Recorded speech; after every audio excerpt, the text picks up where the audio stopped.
Nous allons essayer de prendre point par point les différentes décisions adoptées par les chefs d'État de la CEDEAO lors du sommet extraordinaire tenu, je crois, le 27 juillet par visioconférence. Qu'est-ce que les chefs d'État ont demandé en premier lieu? Je lis, les chefs d'État lancent un appel pressant au maintien de la trêve des manifestations pour favoriser un climat de sérénité et de confiance propice au dialogue en vue d'une sortie de crise pacifique au Mali. Rappelons pour mémoire que manifester est un droit inscrit dans la Constitution du Mali.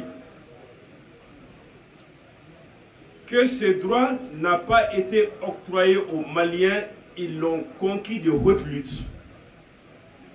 Mais que ce droit est également réglementé par des textes que jusqu'à ce jour, et Inch'Allah pour toujours, le M5 RFP a respecté et continuera de respecter.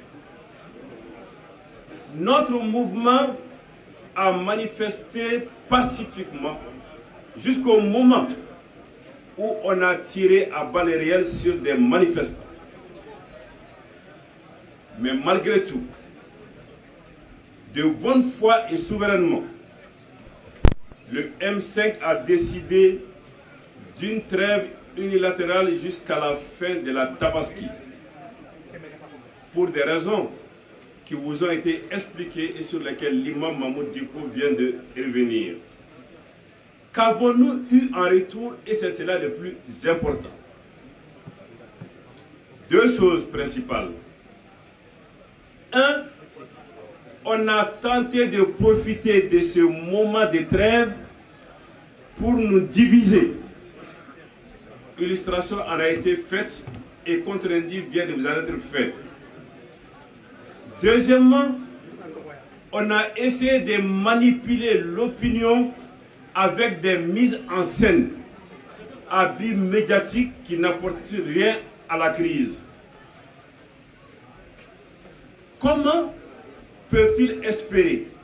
Comment ces Maliens qui veulent tout faire pour faire plaisir à la CEDEAO pourraient maintenir plus longtemps une trêve quand l'élément essentiel, la confiance, est tous les jours effiloché par le comportement de ceux en face?